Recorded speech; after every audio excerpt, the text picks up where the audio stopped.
of people that might start coming in. We have more on our list, but we want to get started. And the first thing to start with is a land acknowledgement. So we are on the ancestral, unceded ancestral lands of the Regeneration, Ohlone, which is now what we know of as San Francisco. But not too long ago, it was filled with Regeneration people and lots of animals and birds and whales and just abundance of life. And if you have not read The Ohlone Way, that is a fantastic book, and in the introduction, you get a clear picture of what this area looked like when it was abundant and flourishing with life. And now we have a lot of life in here. You know, we have a lot of life in San Francisco. But it's important to remember whose land we are actually on. So I want to take a moment with that.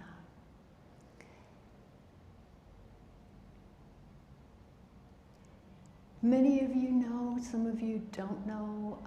I have been fortunate enough to have a number of Indigenous teachers native to this area and other parts of the world who have been mentors, teachers, and guides for me in my process of recovering, attempting to recover my Indigenous mind, which is a process I started in 1997 and a process that will not complete itself in my lifetime. There's no way to become fully Indigenous minded when one is steeped and born into the Eurocentric paradigm, as we all have been. But in honor of those teachers, and certainly in respect for the Regeneration Ohlone, I want to introduce myself as my Indigenous teachers taught me how to introduce myself.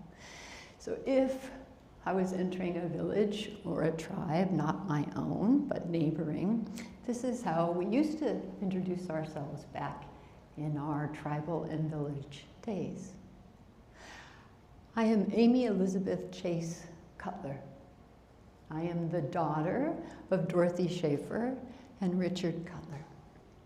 I am the granddaughter of Elwyn Cutler and Blanche Perrault, of Adeline Nielsen and Frederick Schaefer. My people are from the lands we now know of as Sweden and Sápmi, which are the indigenous people to Sweden, Norway, and Finland, England, Scotland, Ireland, Germany, France, a little bit of Italy, and the place where the river broadens out, Penobscot, which is now the state of Maine. I don't know the clans of people. Those have been forgotten, buried somehow. But I do know that some were embroiderers, some were farmers, some were reindeer herders, some were noides, some were healers, some were colonists, some were mariners, some were whalers, some were peasants. All of them, except some, were immigrants to this country. My intention for being here is to introduce you to my new creation that's just been born into the world as of Tuesday, the regeneration process, and to honor my commitment that I remake daily to do my best to live in right relationship with this land and with the people of this land and with my ancestry and the legacy of my ancestry. And hopefully to inspire you, but also create maybe a little bit of discomfort in you, because this is what the book is all about. So let's get going. Thank you for being here. So there are sections that I took from the book that I'll just kind of read through slowly so you can get a sense of it. This book is for the spiritually disillusioned. See if that's you. Are you spiritually disillusioned in your life right now? The politically awakened. We know things aren't right in our world right now. The grief-soaked. How many of us grieve for nature and for the peoples that are being rounded up and imprisoned now, right? Grief-soaked. Those severed from land. How many of us know our ancestral lands or even spend time in nature anymore? It speaks to a generation that knows healing alone is not enough, and who are finally ready to face the fire and walk through it together. Readers will leave this book not just transformed, but tasked with restoring what has been lost, reclaiming what was stolen, and regenerating what must now emerge. Welcome to the evening. The book comes in 3 parts. The first part talks about where we are in our human species, evolution, time, and history, and how we got here, and what has been lost in the process of getting here. The second part is the regeneration process itself, that weaves you through 6+1 phase of the process that talks about what it is. It leads you through exercises. It offers you reflective questions to start to wake up further around what we're living in and what we're being called to actually do at this point in human history in our lifetimes. And the third part is, where do we go from here? I like to call it regenerative action. Like, what kind of action are we going to take that benefits community, local, global, and yeah, local and global. So we have a section around what that looks like and how you can get involved in action in your neighborhood or in the world. So let's be honest. Healing hasn't healed us. And I've been working in the somatic field of trauma resolution for 30 years. And I have been devoted to it for for my whole being. And yet, when I step back from teaching for a well-known institute, Somatic Psychotherapy Institute, part of the stepping back was reconciling inside of myself. No matter how many clinicians I've trained to do this amazing work to help heal trauma through the body, no matter how many people I've interfaced with and helped heal their trauma histories through their body, there's always more trauma coming to us. There's always more of a flood of trauma coming to us. And so I had to reassess, what am I doing here? What's the value in what we have done? And what's missing, what's needed in where we need to go. So let's be honest, healing hasn't healed us. We've journaled and sat in circles. We've talked to our inner children and learned to breathe through it. And still, here we are, a planet on fire. Systems collapsing. Genocide live streamed. Ancestral memory severed. All while a billion-dollar wellness industry offers affirmations and chakra sprays as if that will stop the bleeding. The regeneration process is for those who know better. It's not a tool for self-improvement. It's not here to help you feel better about your trauma, your whiteness, your assimilation, or your legacy. This book is a call to account.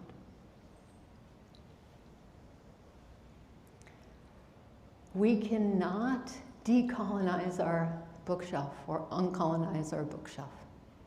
We cannot meditate away supremacy or the impact of white supremacy. We cannot heal in isolation what was broken by systems. That's true for all of us. The regeneration process is a 6-phase framework for real repair: personal, ancestral, ecological, relational, and systemic. It's not a gentle guide. It's a process of reckoning, of deconstruction, of sacred responsibility. Developed through years of somatic trauma work and political consciousness, the regeneration process exposes the fallacy of inner-focused healing and replaces it with something rooted, ancestral, and I hope brave for all of us, to help us be braver in these times.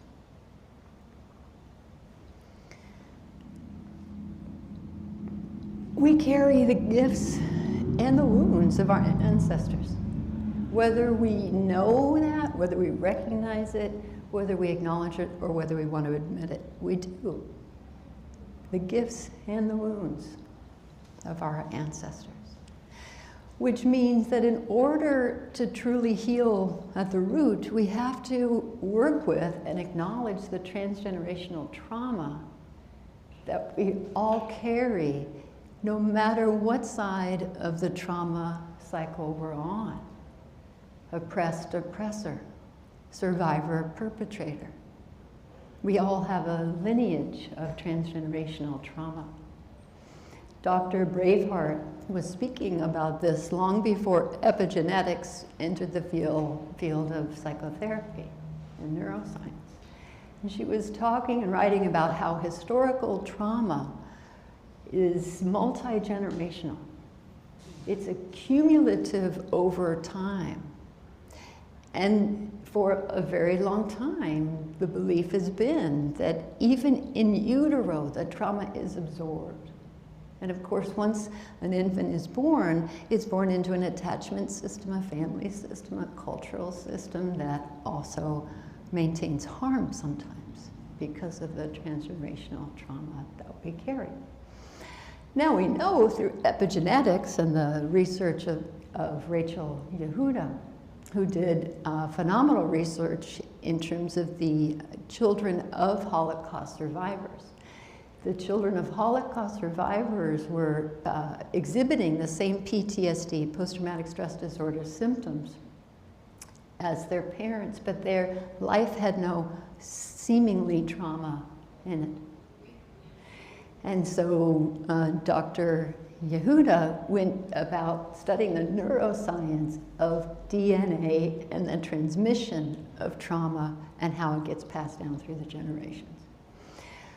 This is new to the Eurocentric scientific mind, but it's not new to an indigenous ancestral mind who have always known we carry not only the gifts of our ancestors, but also the traumas. And this is not an exhaustive list, but it includes a lot of the big ones: colonization, the transatlantic slave trade and the enslavement of other human beings, the Holocaust we've named. How many people have Irish roots? A lot of us, fully, some of us. The An-Gorda-Mor, the Great Hunger. They happened a long time ago, but yet they're still living inside our nervous systems and inside of our bodies.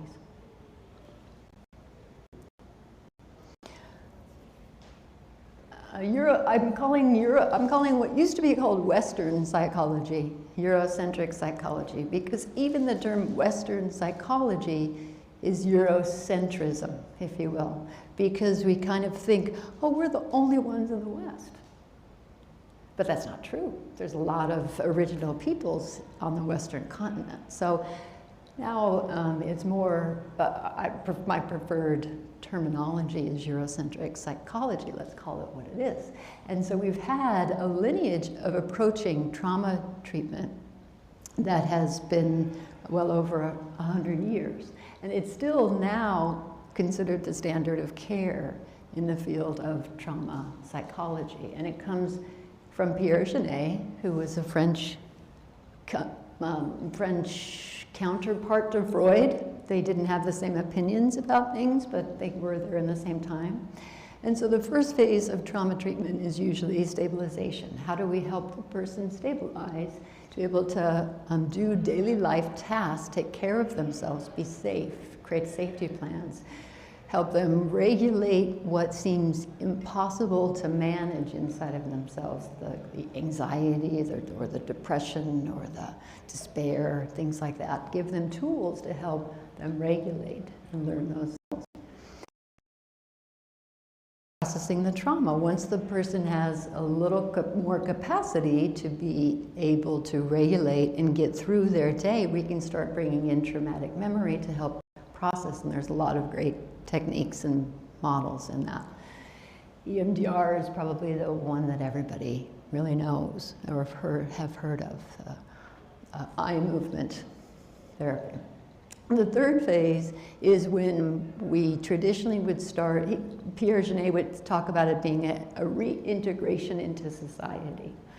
We now term that more working with the attachment, the relationship bits that come from the family, hurts and wounds and betrayals. All of this, over time, helps a person widen their window of tolerance, which basically just means they can stay present inside themselves as something is increasing in intensity and uncomfortable and begins to fall away. So that can be cognition, like I have a insight about something and I'm staying present until I make meaning. It can be physiological, right? My heart is racing and I can stay with that racing heartbeat, and then eventually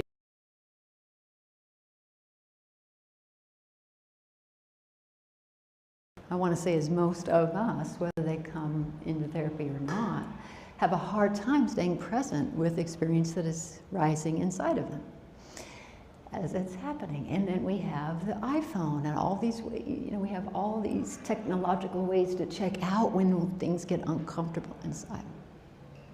So within the field of treating the traumatic symptoms, we work toward increasing a person's capacity to handle more discomfort without checking out. And that's ultimately what helps to heal the individual trauma. Now, how many of you are clinician? You're a clinician? No? Oh, you're not, actually. No? Okay. Nobody? Oh, great. Is this boring to you? No? Okay. Okay. Okay. So, in 2023, Judith Herman, who originally wrote in 1996 a book called Trauma and Recovery, which was a huge thing to bring into the field of psychology, because before that, we didn't really treat trauma per se. We didn't really talk about treating trauma per se, and it was a big deal to bring that into the field. In 2023, she wrote a second book in which she it was her findings for a qualitative research project, in which she asked trauma survivors, what more do you need to feel like you have healed? And there was a resounding answer: we need justice. So she started to put out this idea of a fourth phase of healing. Now, we have to remember where this research came, like what time we were in when this research was happening and this book came after. We were in the pandemic. And what happened in the pandemic? We lost a lot of people, lives changed, we grieved a lot. What else happened? We stepped back. We weren't working so much, we weren't driving and commuting, and so we started to have time to see what was actually happening in our world around us. We had time to really see the news and reconcile George Floyd's killing and Breonna Taylor's killing and all the other Black people who are killed at the hands of violent police officers, traditionally, right? Historically. So we had the Black Lives Matter movement. We had time to see what had been happening for so many hundreds of years where Native women are taken, stolen, abducted off reservations, brutally brutalized, murdered, and dumped somewhere where their bodies are never found or hardly found. So the No More Stolen Sisters movement, we heard about that, we learned about that, we got up, we marched about it, we protested around it. We had the Me Too movement and the sexual harassment that had been happening. Misogyny is the oldest form of oppression, so that's been happening for centuries and centuries. And yet we had time now to see what was happening, so our consciousness was awakening exponentially. That's where that book and that research around justice came from. But I think we can do a lot more in a fourth phase of healing trauma, and I think it's essential that we do. Now, even if you're not a clinician or you don't have what you might understand as a trauma history, I want you to think about this as an essential phase in healing. Like we've gotten so far, but our world is in collapse. And so we have to do more.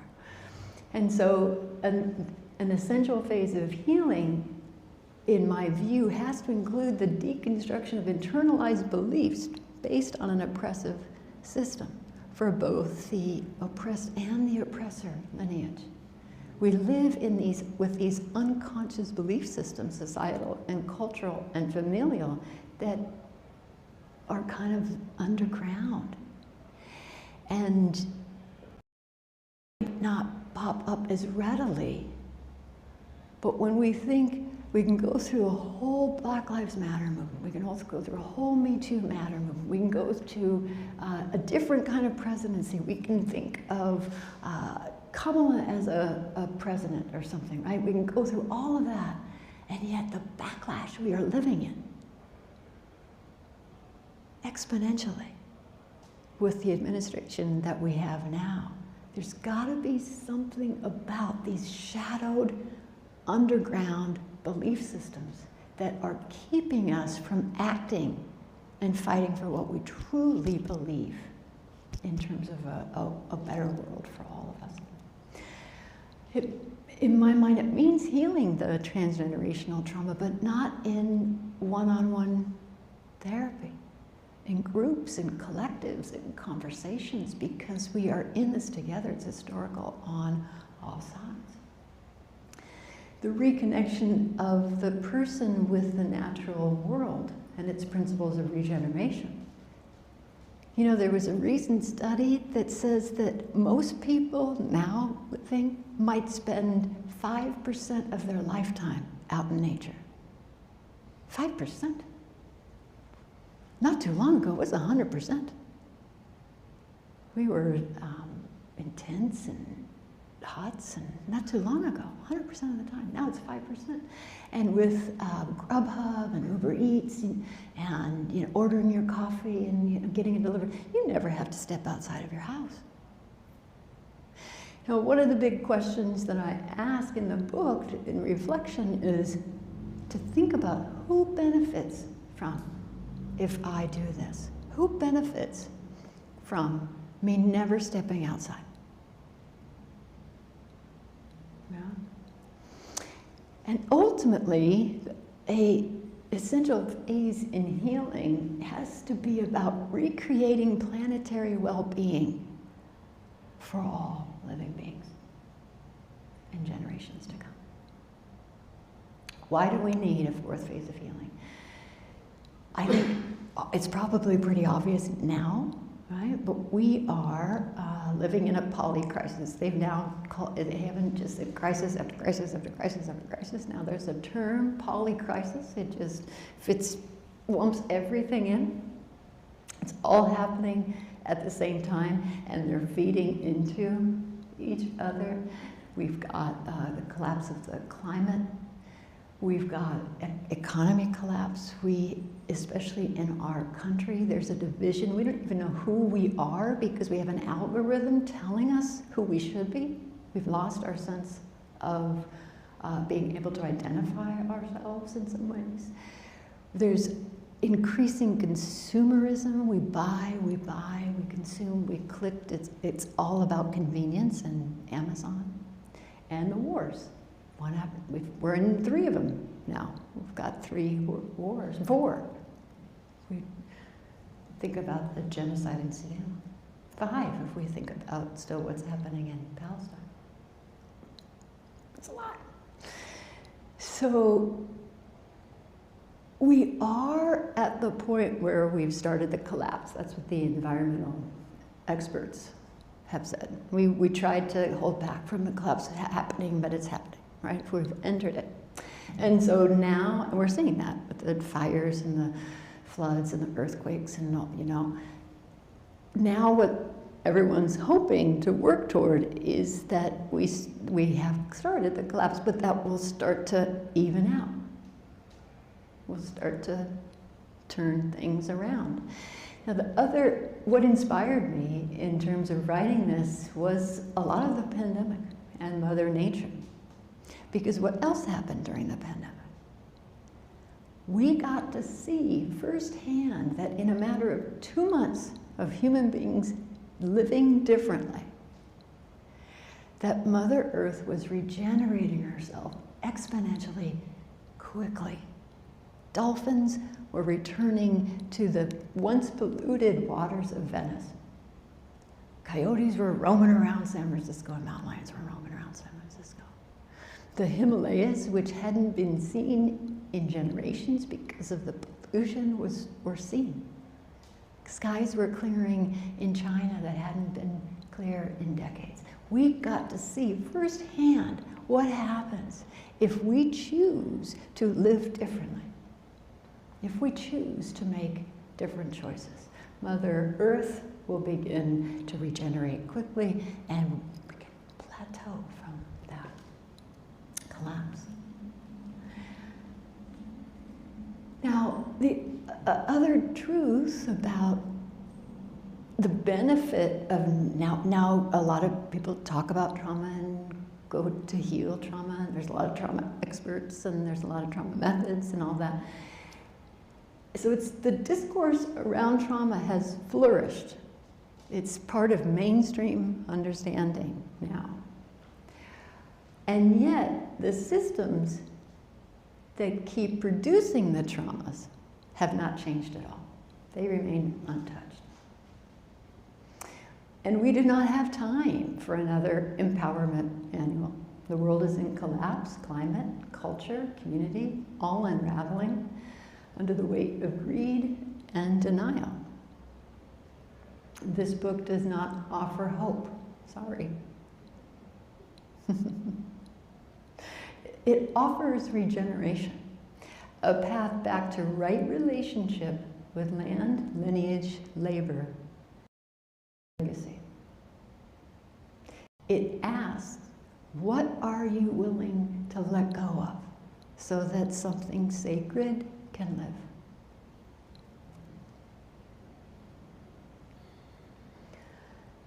So we've got a healing paradox. Because I created this method in 2022. I thought, oh man, everybody's going to jump on board. Of course, we just saw what's possible. Nature starts to regenerate herself. This is going to be great. Everybody's going to be really excited about it. I started peddling it in workshops and trying to get people to get on board with it. And it was hard. It was really hard. Nobody was getting on board with it, right?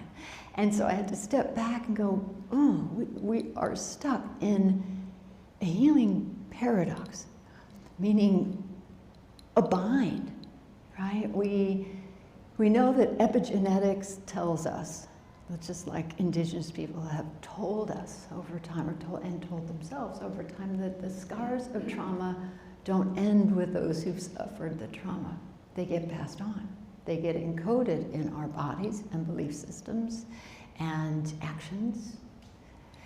So trauma becomes inheritance.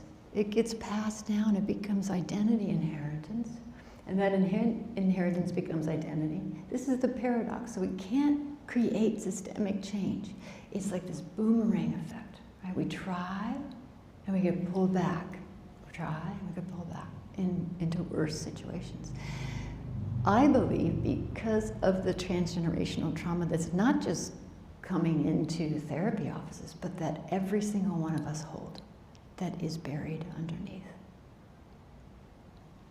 To break the cycle, I believe, we have to stop asking individual people to hold the transgenerational trauma healing. It has to become collective, community-based, and for the larger good. So this book and this method is healing as intervention, healing as justice, healing as anti-imperial technology. This is not the work of finding peace. This is the work of becoming accountable. I knew that somebody out there was excited about this. When the publisher who picked me up, we had a conversation and she said, Amy, this is the line I now have on my Post-it on my computer that changed everything for me. This is not the work of finding peace, this is the work of becoming accountable. And I thought, okay, now people are jumping in. So that leads us to the second part. I'm just going to talk a little bit about what you'll find in the pages of the regeneration process. So my method itself is also called the regeneration process. It synthesizes trauma theory, ecological consciousness, ancestral knowledge, and anti-colonial critique. It was particularly on purpose written to be engaged in conversation between not only trauma experts and people who have a known trauma, but also spiritual leaders in spiritual communities, social justice communities, educators, parents who are concerned about the future that their children will inherit. In our Eurocentric dominated mindset, we tend to compartmentalize expertise and we don't talk to each other. And that's part of our maintenance of maintaining the systems of harm, I think. We don't talk about, hey, I have this idea, I have this idea. So this book is designed for people who are interested in a lot of different things. It's written for people who are ready to stop healing and start remembering. So there are ways that people can get stuck in having to heal a lot or heal the next thing or now let's heal that. And what's needed now is to begin to wake up and remember ancestors and remember wisdom around living in community and remember how to care for one another and how to grow food together and share that and share wisdom with each other. Okay. I think I mentioned all that. So then we have to talk about regeneration because Mother Nature is a teacher in this process, big teacher, the teacher. So I went about trying to figure out what this word was. And it has a Latin root, regenerare, which means to go back to. And generare is what Mother Nature does when she is in the right conditions.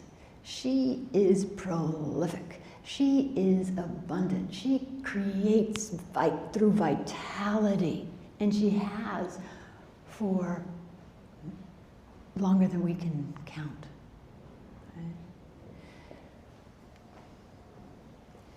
But we also have the opposite, degeneration.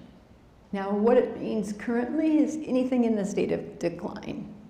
But I prefer the original meaning. It seems so brilliant what our ancestors knew.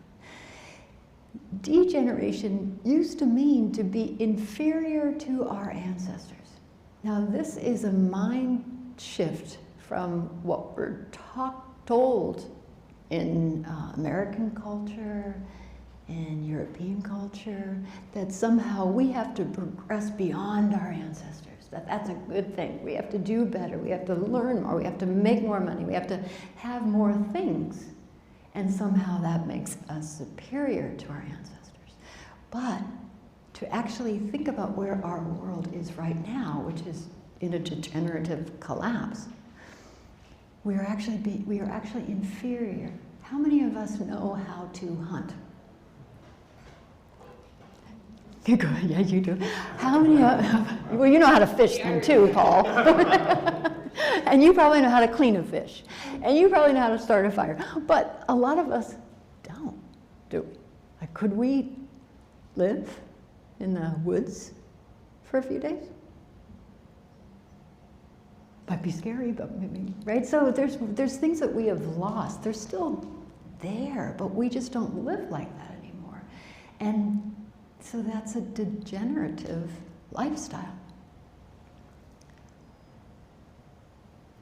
So what does it mean to regenerate? We think of rejuvenation, regeneration spas and renewal and all of that good stuff. So that's part of it. And to recreate, to have Mother Nature regenerate, recreate life and abundance every seasonal turn with the 4 seasons.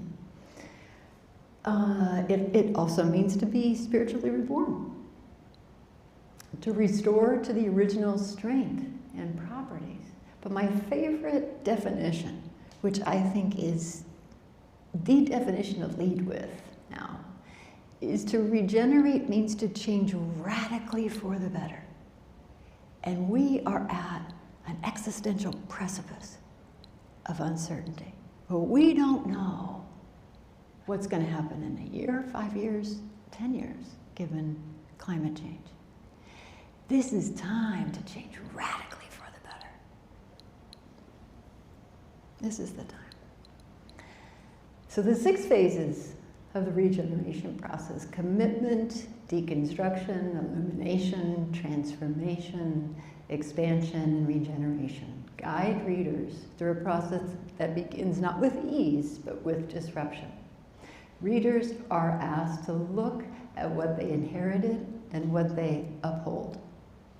They are challenged to locate the internalized systems: colonialism, white supremacy, assimilation, extractive capitalism, not just in their behaviors, what we do each day, but in our nervous systems. How are they living? How are these inheritances of a Eurocentric oppressive paradigm still living inside of our nervous system? The regeneration process teaches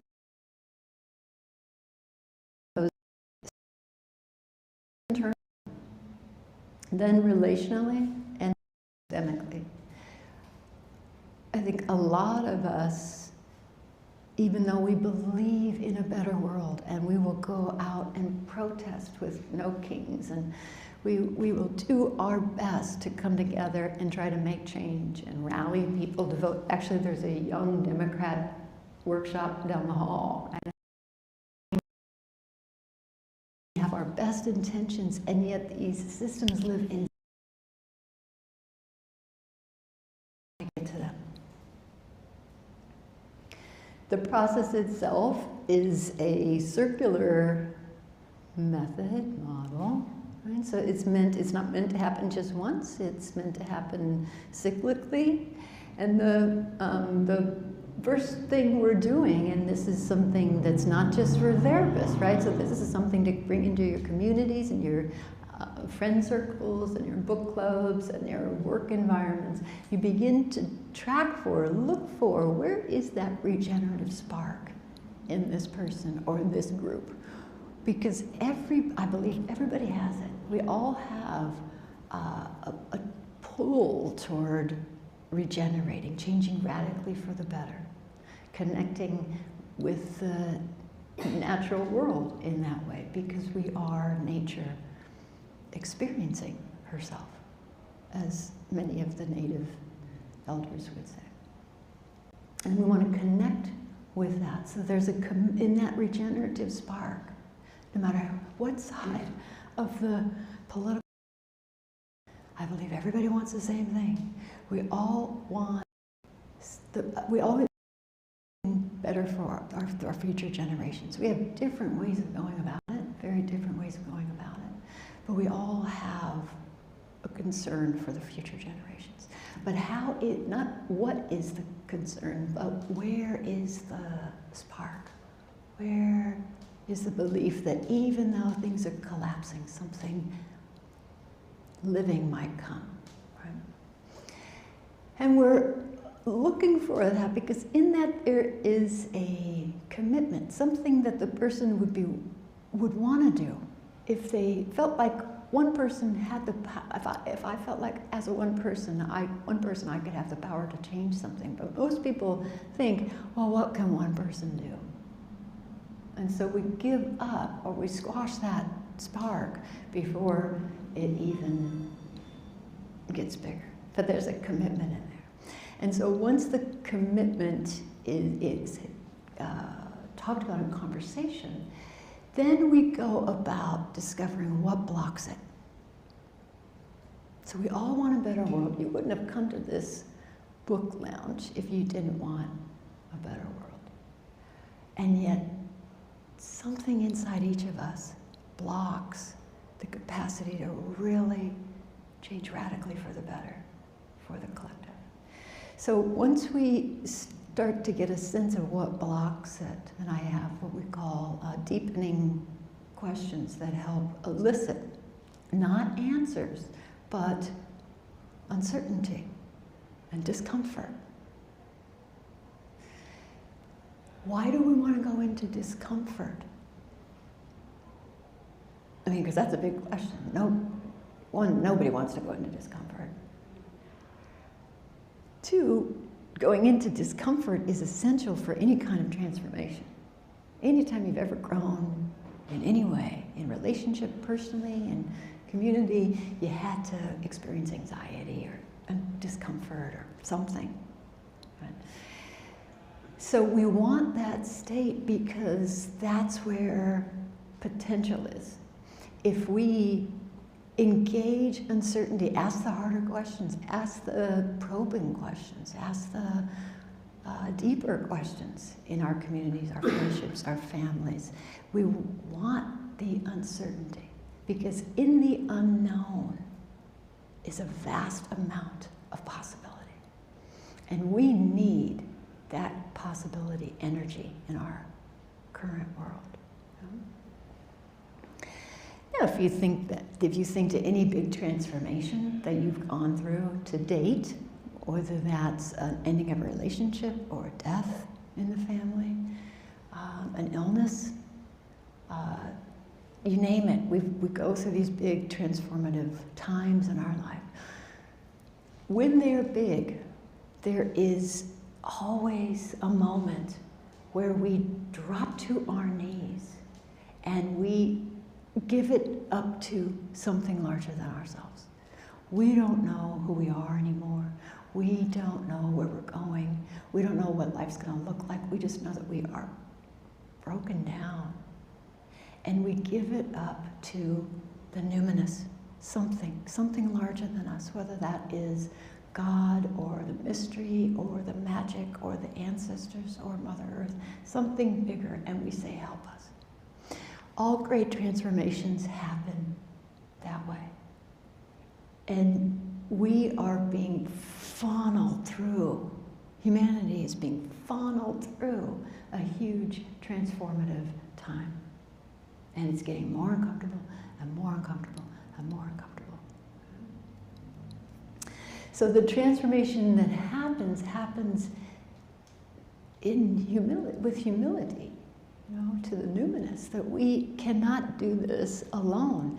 And that in and of itself breaks the trance of Eurocentric psychology and messaging, because that says we have to do it on our own, that we're not okay if we don't do it on our own. And yet the kind of change that we are up against and that we do need each other, and we do need the bigger mysteries to help usher us through and lead in.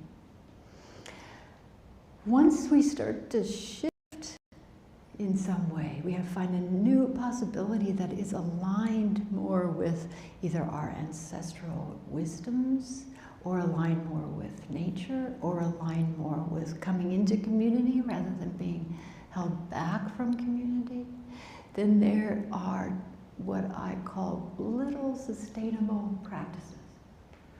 Things that you're willing to do each day that are simple. And you come up with them because it comes from the transformation that you're emerging into. Maybe it's, I'm going to be a person who actually spends more than 5% of my life outside of the home.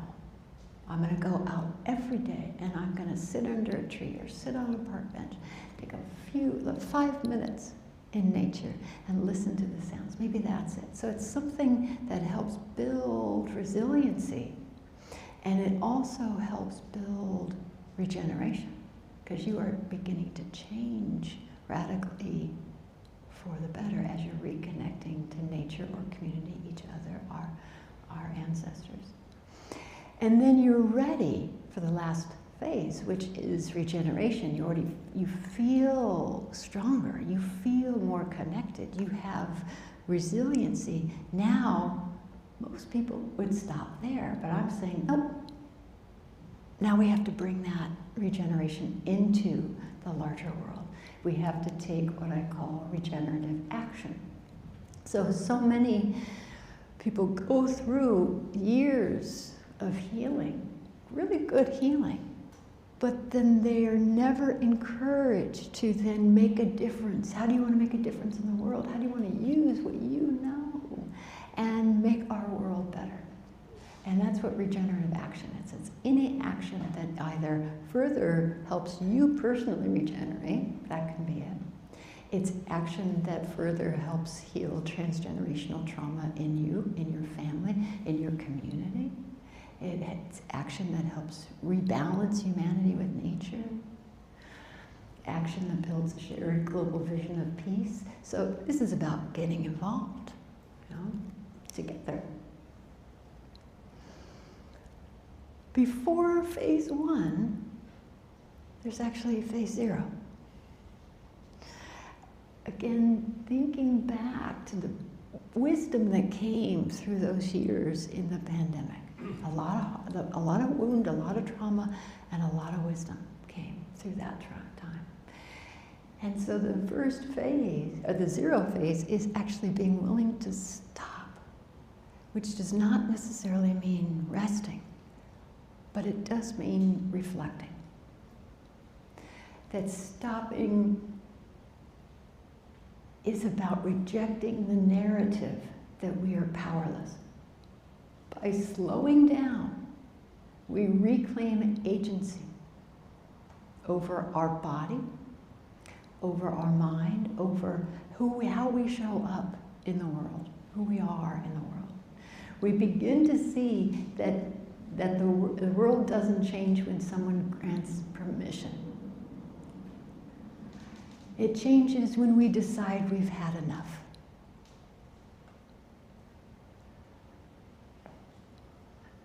And have we? Have we had enough? Every day, not every day, it's 5 different things. Have we had enough?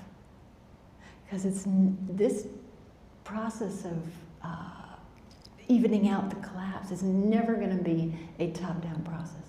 It is never going to come from government. It is never going to come from the people who hold power. This is a bottom-up process. The regeneration movement is happening, and it's happening all around the world. And it's happening because local people in communities that are desperate for greenery and food and lushness again are planting thousands of trees and creating greenscapes where there once was deserts and nothing, right? So this is a bottom-up people movement. The first phase is recognizing that we are powerful. So the question always becomes, especially when we are white, is what needs to change for regenerative life to be available to everyone? There are younger, a lot of them are white people, younger people, who are buying land, and they're creating regenerative communities. They're living off the land again. They're living in smaller communities. But my question to them is always the same. Is everyone welcome? Is everyone welcome? Because that's the world we need to move toward. That's the world I want to work toward, where everyone is welcome to a regenerative life. Enough water, land back to where it belongs, clean water, clean food, safety, enough resources that are shared, not hoarded. What are we willing to give up so that something sacred can live? Now, what's my time? There's my clock. Do we have a little bit of time? Okay. So, I thought we'd do a quick little experiential to get you engaged, and this is designed both for people who are extroverts and introverts, meaning that even if you don't like to talk, you won't really have to talk too much, and you won't have to stand out. Nobody's going to be drawn into talking. So everybody got a card and a pen.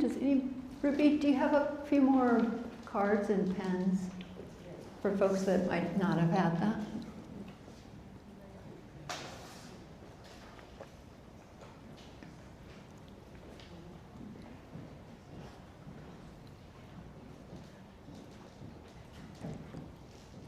Anybody else? Got one? Okay. Oh, you've got a card, you got a raffle ticket, you got a pen. Cool. That's great.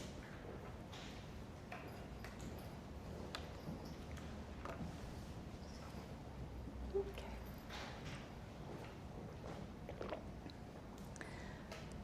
So, let's take a few minutes to silently reflect on something. What's one invisible rule or cultural narrative from your upbringing that taught you to value separation over interdependence, taking care of and sharing resources?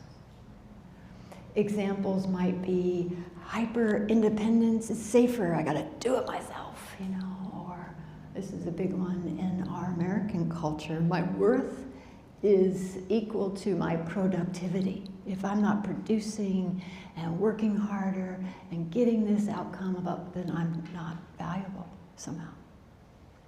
Or vulnerability is a liability. So let yourself kind of reflect, dream into what would you learn in your family, or society, culture, or school systems that taught you to value separation. I'm going to do it myself, rather than interdependence.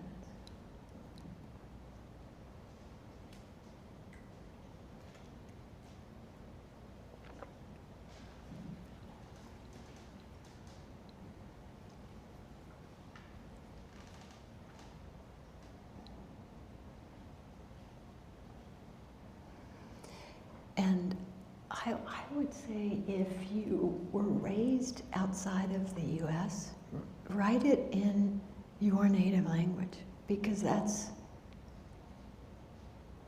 where it lives inside of us.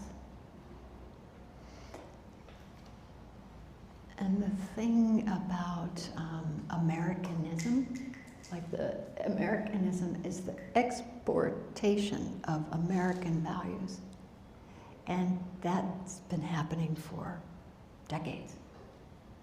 From Levi's jeans being a part of Russia, right? It's like Americanism is exported. So you might, no matter where we're from, might have some values that we were steeped in that taught us separation was better than community.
Everybody got one? I mean, we can probably think of a lot. Okay, cool. So the next thing we're gonna do, so there's 3 maps on the ground. And the first represents the self, and that is our internalized narrative.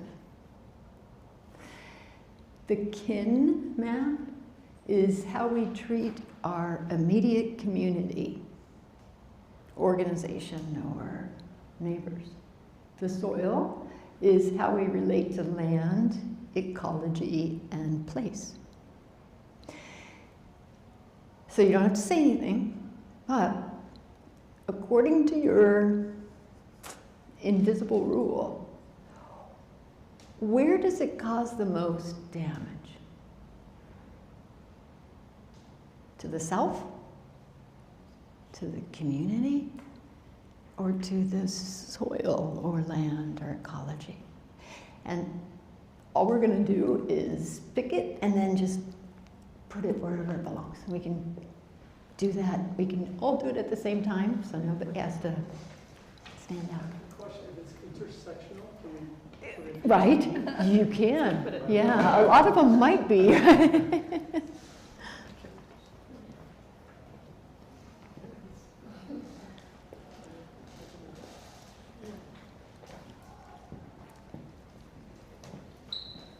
And do you mind if we face them up so that we can kind of see them, because we're all going to walk around a little bit, like silently mill around. Thank you. Sorry about my handwriting. And just, everybody kind of... I'm running in Spanish. Oh, that's fine. That's good. Walk around and just kind of see what these...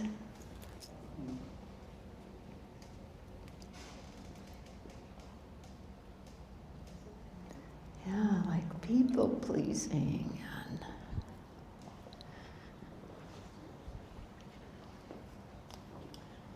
Don't show your emotions. Don't show your emotions. Mm-hmm.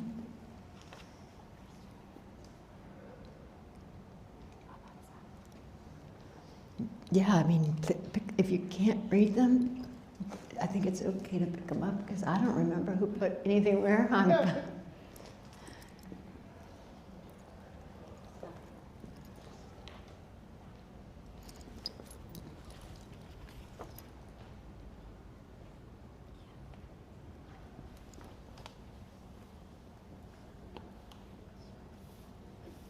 Mm-hmm. Yeah, that somehow nature is a physical object that doesn't have feelings. I wish I brought my other glasses. Two pairs of glasses, depending on your need. Yes. How complicated, Yeah, well, these are my readers, but I think the readers are the wrong ones. That's right. I'm always up for a challenge. There you go.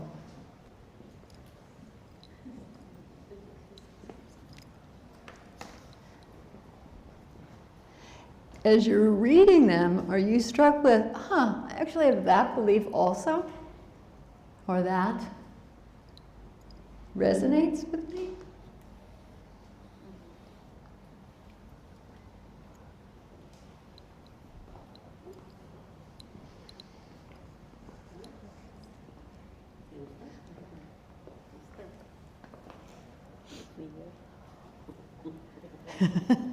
There's a lot with But it's kin. not a lazy Susan type of thing. I You just, know. Wouldn't that be great? Yeah, I just spin it and stand in That's a one great place. idea. Yeah, we're a big family. We could just... Yeah, exactly, right? Although I am getting more steps this way, which is better, I guess. True. Can I write one Yeah. to one? Yeah, one, sure. Sure. I wonder if I realize it would be done. Yeah, maybe I should have said that. Huh? Yeah.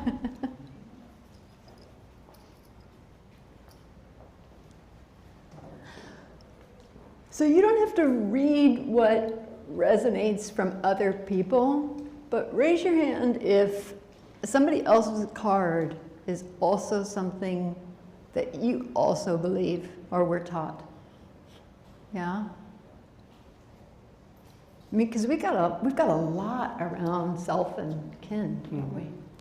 Mm-hmm.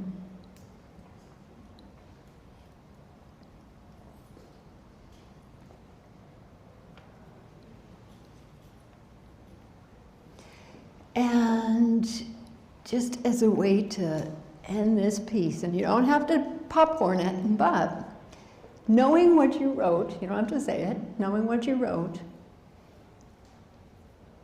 what would you want to do for our world at this time in history if you didn't have that invisible rule that kept you from taking action? What would you want to do? And it can just be one word. Peace, or sharing, or speaking. Yeah. Comforting. Partnership. Comforting. Comforting. Community. Community. Honest communication. Honest communication. Just speaking honestly. Mm-hmm.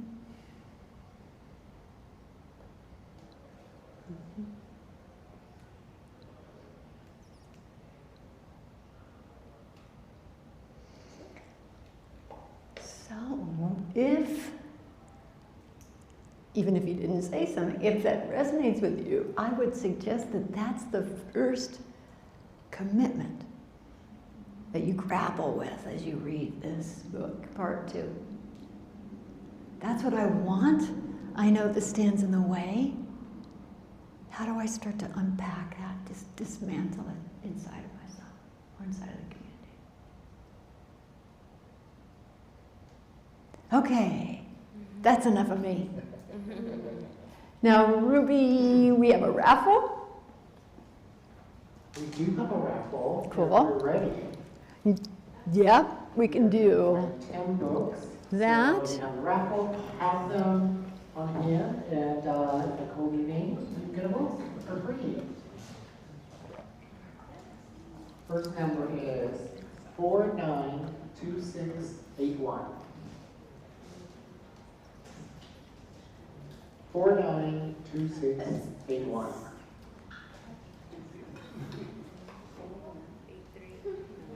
Nobody? You got it? Yay! Woo-hoo.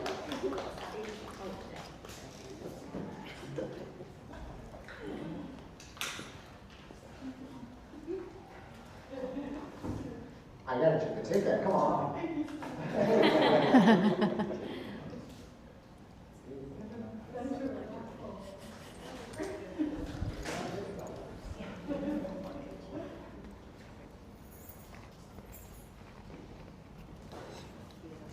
I have a different idea, Ruby. Why don't I take questions and answers, and then as we move to book signing, you can raffle. I love that. Go Yeah, for it. cool, okay. Amy, this is your show. Okay, great. I'm changing the schedule. Okay, so now's an opportunity for a little bit to ask me questions or get a conversation happening. Yeah, Nikki. So I was watching your interview on the podcast, The Therapy Chat podcast.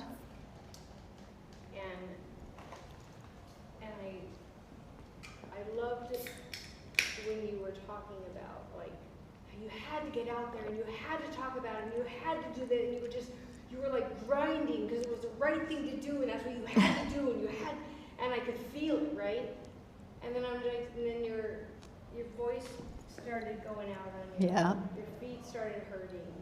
Like it was this Yeah. level to which then you had to stop. Exactly. This method Is it working? was the method I moved through to heal myself, for sure. Yeah, so you'll see in the book that I weave in some of my short little bits of my own personal breakdown. Collapse in terms of my body collapsing and how it mirrors our ecological collapse. That I spent so many years producing and achieving and pushing and pushing, and I was teaching all over the world and all throughout the country and up in Canada, and every single weekend. I had 5 weekends off a year.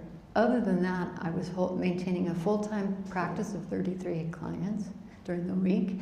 I was packing on Wednesday night. I was on a flight by Thursday morning. I taught Friday, Saturday, Sunday, on a flight Sunday night, back in the office on Monday,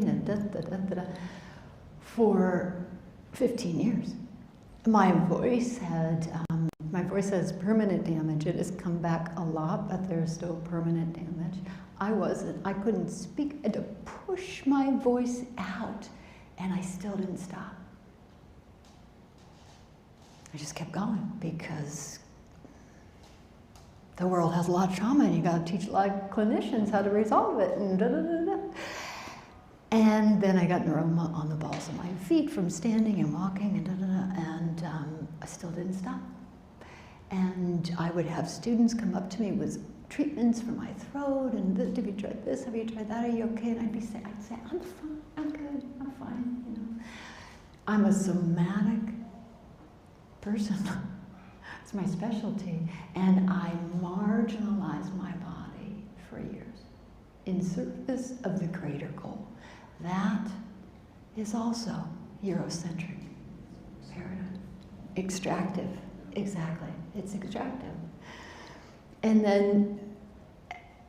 I would, you know, every year, and I do, for January, crossing over into the new year, I do a huge ritual. I stay up all night, I commune with the ancestors, and I would always hear, Amy, you're not on the right path, you're not on the path, you're not on the path. I know I'm not on the path, but I have so much responsibility at the Institute, and can't stop. Until I was in Italy, and it's therapy training, so people are practicing, and I'm squatting down to, you can hear my knees, I'm squatting down to coach a practice session, and my knee popped, and I couldn't get back up. And they had to help me up, and I still had 3 weeks of teaching in Italy, so I was walking, and It wasn't until I flew back from Europe to San Francisco, and my knee was so swollen, and you know, if you're injured on an airplane and the altitude expands it, I was in excruciating pain that the first thing that happened when I landed was we went to the emergency room. And that's where I learned I had a torn meniscus and also a broken knee because I had continued to walk on it for 3 weeks. And so finally I was stopped. And I couldn't do it. And it was the first time in my life where I had to say, I can't do it. Now, talk about messages, learning from culture and family and community. I have to do it alone. It's all on me. I can do it. Nobody's going to stop me, blah, blah, blah, blah. All separation. And I couldn't. And so what I saw in that moment was 2 things. I saw an opening, an open door. That knowing I wanted to do my own thing for a really long time, I thought, oh my gosh, this is my opportunity. I can't work for a while. I could quit. I could quit the Institute. I could really quit. I have a good excuse now. And so I did. I resigned to heal myself. And to step onto this other path that's really in alignment. And so you'll hear parts of that. I weave it in. And the regeneration of nature was happening during the pandemic. It was also happening because I stopped and I was resting and I was learning how to breathe and I was in physical therapy for everything and I wasn't talking. And it worked. And I thought, it works. Stopping and rest really work. Thank you for bringing that. Other people that might have questions. Cassandra. So, this is amazing.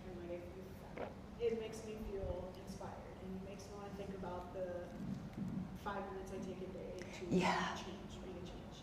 But do you have suggestions, like, as we leave this space, given the society and the system we live in, where Yeah. we could not leave the house and order every single thing that our hearts desire to our door, like, what are little suggestions to not get back on the wheel completely Yeah. and just like, It's a great question. Before you read the book and before you go through the process, exactly right, because there's a fast-paced world right outside this door. Think of one thing, because we are a culture of convenience now. That's one of the downfalls of the pandemic. Now, because Amazon was a thing, a monster eating up all local shops. But in the pandemic, they became huge because in many parts we needed that. We needed to be able to get supplies. But the pandemic has been over for a while, and we're still so addicted to convenience, and they know that, and they want that. So think of one thing right now that is a convenience that you could probably do without.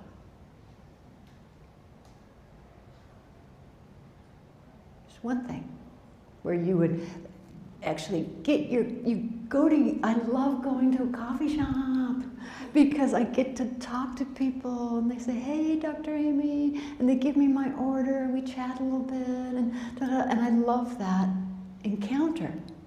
And I watch people that have ordered online, they walk in. And they don't say a word, right? They don't engage. They're getting a little sunshine, but they don't engage. So it could be something like that, where you're actually just talking to someone you're not working with, somebody that's in the neighborhood, getting to know them. I have a question that's related, so Yeah. I'm glad you asked that. I'm really excited to read the book. Cool. I'm super excited. I'm a little bit nervous because I think it's going to disrupt my life. Yeah! Yay! I'm wondering, since you've been involved in this work for so many years, and Yeah. you're the expert in the field, and you're working with people, do you see like these? Or obviously, we want the change and the healing to be widespread for everybody. Yeah. But for those like early adapters or the leaders taking the charge and being the Yeah. first ones, do you find that it's difficult for them to like participate in a society that, or a capitalistic system that requires dominance and oppression and poverty? Like, do they fall out of society, or do they find it hard to participate? Do they change careers? It is the dilemma, right? Because you're walking on a sharp edge because we are still in we are still in the paradigm. We haven't dismantled it yet. Right? And it's very tempting to go over to the side of comfort and the side of greed and wealth and not share so much and not, save your money, but don't donate to other causes and things. It's really easy to do that. And yet, it's impossible to change a paradigm. Can't. We don't.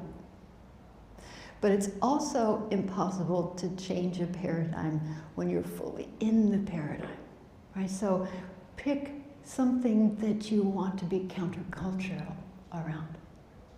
Something simple, like going to deposit your check in a bank. I still do that too because I love to talk to the tellers. Something that is not about convenience. Do that as a sustainable daily practice. See what starts to emerge inside of you. Because this is about feeling more connected and more alive and more joined, more human. More human. I work at Trader Joe's. Everybody loves Trader Joe's. Oh yeah, it's three. But here's the thing about Trader Joe's, is it's people to people. It's people to people. Yeah. And even that's going away there. Like a lot of that, this AI is taking over, and I am a true advocate Yeah. And I'm not gonna stop doing that, and that's part of the reason I schlepped here, because I love you. And like, I knew that it would bring anxiety, because there's so much anxiety in traveling in the city. Yeah. But those little things honestly really help. Just go to the post office. Mhm. Like, Yeah.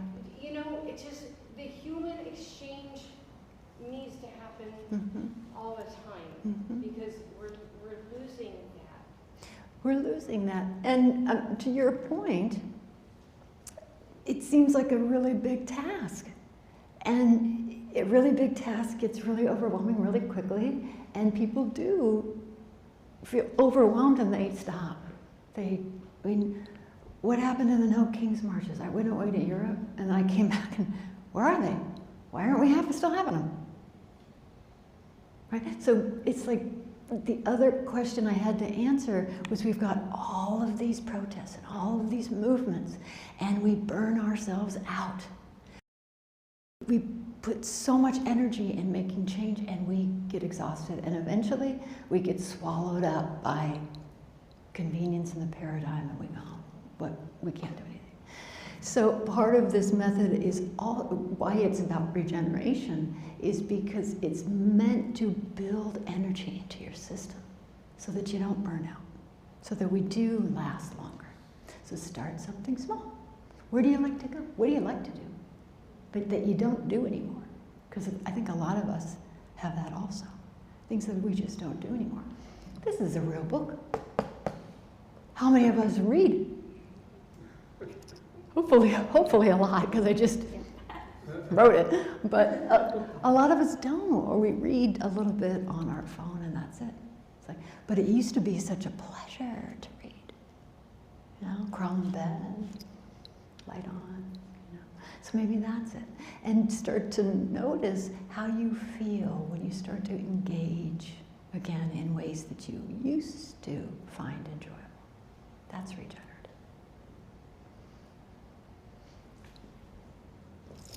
Sarah. So the examples that you were giving are individual choices. And one of the things I was curious about, since your focus is about how we might individually endeavor to heal or whatnot, but how do we as society, as culture in general? So I'm curious,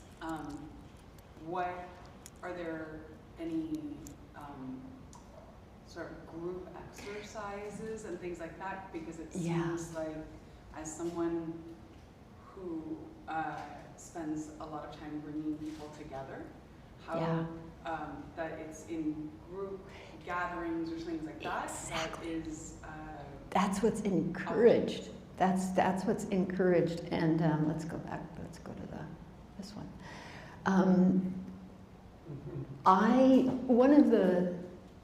One of the countercultural things I stand firm in is that I don't teach online. I don't think it's regenerative. It's not regenerative to me. It's not regenerative to other people. We spend too much time on a screen. We've lost a sense of connection and being together in circle. So this is designed not for one person to read the book and do all the exercises, and you'll see the invitation is to take it into your community, into your neighborhood, into the groups that you already are involved in. Hey, let's read this. Let's do the exercises together. Let's grapple with these questions inside. I was also thinking, if you want it, we can do a group, right? Because I do 2-day workshops. We can create one of those for this group. You can join a smaller group. I'm going to be starting in a few months where I'm bringing together smaller groups of people in San Francisco. It will be in person, to go through the 6 phases of the regeneration process together. So we're witnessing, we're grappling together, we're embracing the vulnerability and the grief together, and creating community again, because it is a communal effort. Does that help? Does that answer your question? So well, aside from the 2-day workshop and 6 months immersion, I was curious if it talks about group activities of that cycle. I guess would be, in the book, does it talk about It that? Or gives is you it more- lots of examples of, actually some of it is like little practice things you do with people, like tracking for regenerative sparks. You can't do, I mean, you could do that with yourself, but it's meant to engage in a group or in a dyad or in a couple or in a family, things like that. Yeah. Peter. I've been, throughout this talk, it's been interesting because I feel like there is at least an adjacency between this and a transformation process. And for myself, that transformation process came when I could no longer tolerate where things were. Yeah. And it had to change, and it made the difficult feelings manageable because I knew that where I was not where I wanted to be. Yeah. And so those things that felt uncomfortable suddenly became much more possible. Yeah. So in the way I describe it is almost finding the edge and realizing it was there and then going, okay, here we go. Here we go. Boom. Yeah. And continuing to do that until things shifted, Yeah. changed. And I also have been sitting here thinking about much of that felt internal, but it was also a lot of it was done in community, in finding other like people, Yeah. and talking about where we were and understanding what different people's processes were. So this feels very familiar to me in some ways. Fantastic. You know. Yeah. So it's just more of a than I think a question. Yeah, it is meant to be a transformative process. Yeah. I mean, we are out of time, people.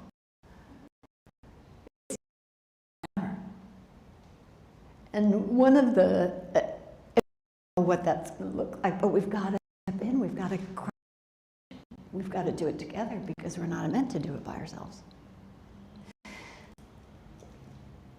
One of the sustainable practices that I did every day, not knowing what my life was going to be like, what my identity was going to be like, who am I if I'm not Amy Cutler, senior trainer for the Sensory Motorcycle Therapy Institute, traveling all over the world, and blah, blah, blah, was I'd go to and I would sit with my tree and pray to the ancestors. And at the end, I would always say, I choose change. I choose regeneration. I choose my destiny. I choose change. And I didn't know what that meant, or I didn't know what that would be, but it was a daily, and still is, a daily practice of choice. And then the numinous helps you, you know, ancestors show up, or magical things happen, or, you know, we get guided. We find the right people, we find our tribe, we find, you know, but we gotta start, so let's start. Ruby, did you have a? Yeah, I just wanted to, my question is, we got a chance to sit down together for our podcast, when I said we use podcast, which will come out on September 7th. Oh, great. But I wanted to ask this question, because I didn't get a chance to ask it on the podcast, but this deconstruction sounds like it could be, or could get uncomfortable. And you mentioned that before, right? Yeah. Now you've been a therapist for 30 years. 30 years. So what beliefs are hardest for people to let go of? Oh, you didn't even write that down, did you, as a question? Just in general? Yes.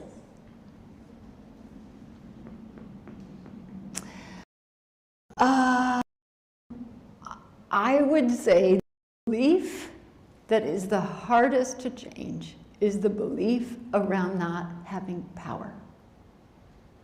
That is the belief that most people have a very hard time believing, changing, that I actually have power.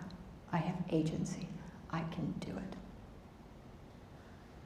Yeah. Thanks for that question.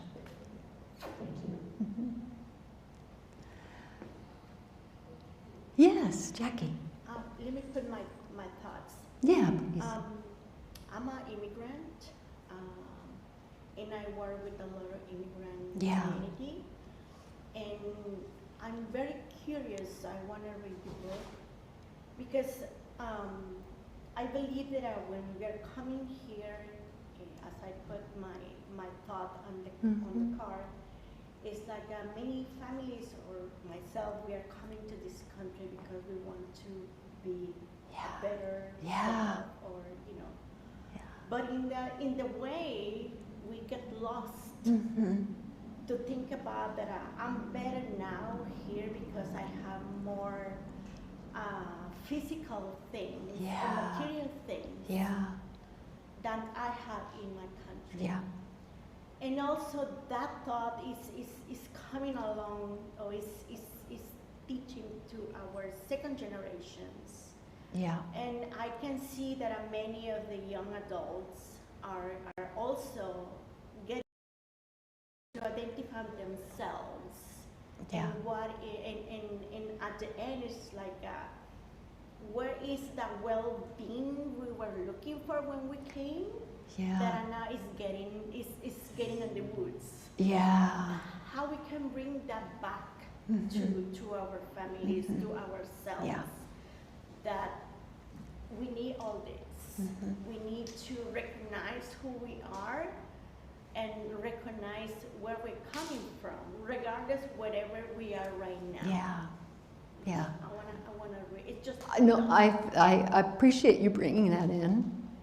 And it is, I'll speak to one part of that because I've heard it from another person in New York in a workshop who is Puerto Rican. She was also an immigrant and she works with immigrants. And she said, Amy, I don't know about this because we come to this country and we want what you have. We want the iPhones, we want the cars, the shoes, we want it. That's like part of being American. And it's a hard thing to grapple with because how do you tell people who have nothing coming here often except huge hearts and dedication, but not a lot of material things? How do you say, well, we've changed it now. We're all going to be, we're all not going to shop. It's a hard question to grapple with. In this book, you'll also hear that if you have benefited ancestral through your lineage or right now from the extractive paradigm, then you owe more back. Now, you owe more back. This job is yours. We have so much white privilege that we could use to topple the paradigm. So it's part of how we would need to address that in a way. It's like, why don't we all have a cool pair of Nikes? We don't need 10. None of us need 10. But we could all have one. We could all have something that we all kind of want, right? So even the playing field. I don't know if that addresses it sufficiently, but I appreciate you bringing it forward. Yeah. All right. Okay, yeah. Just wanted to say, we wanted to invite you to come on over and Let's do the raffle and I'll start signing and yeah. If you want to come sit down and then get ready for signing and then we'll raffle. Fantastic. Thank you so much for coming. Thank you so much.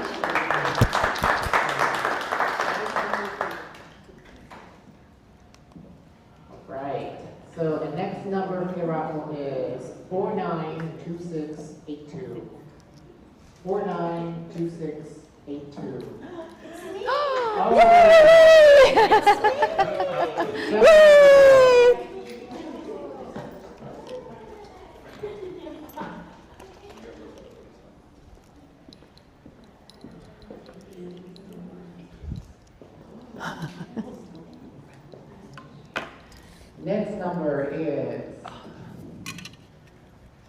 492688. 492688. Woo!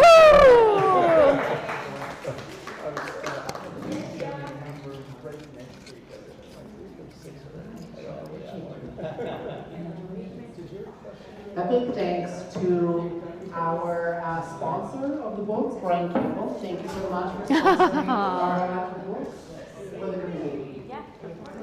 Next number is 492685. Yay! Come on over. Woo-hoo!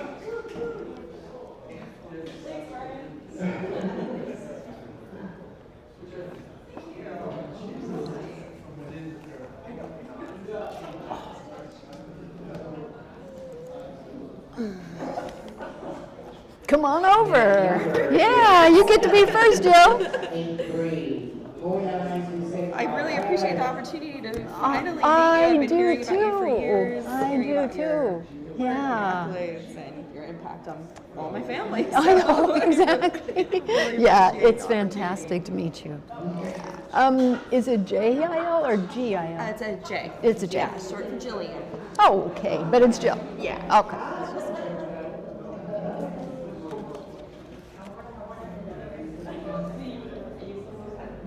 Next one is 492687. 492687. 492687. 87. All right. And if you're in the book, feel free to come on to the front and have your book signed out with me.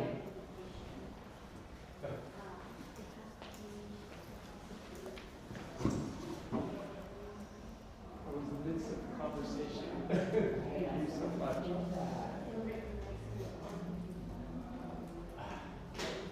Next number is 492686.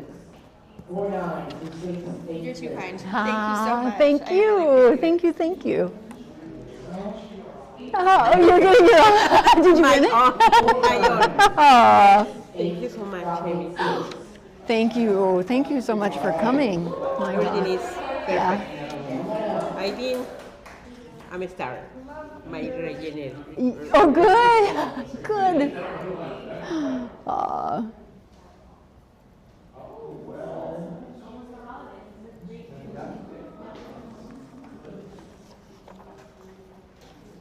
Next number is 492684. 4926. Oh, the volunteer.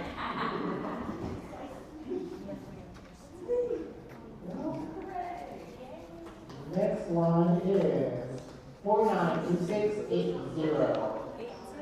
All right.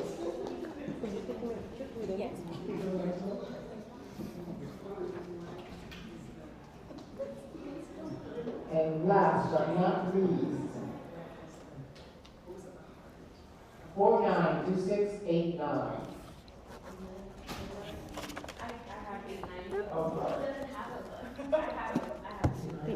Thank you, sweetheart. Are you coming to Ricky's? I'm For going a to cocktail? Friday. Okay, yeah, Thank you go. so much. It's hard to be behind the table. I love you. I love you, I love you. Thank you. Congratulations. Thank you. Come on up. 492684. Hi. Nikki. I'm very proud of you. Do you want to come see me? Do you want to come back and see me? Yeah, Yeah, okay. I do. Yeah.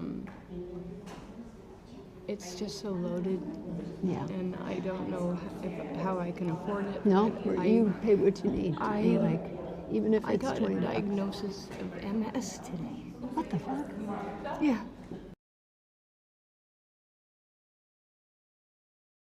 On top of everything else going on. But I'm just like, I knew something was wrong, you know. I haven't been well. Yeah. And Amy, I've never like lost my boomerang.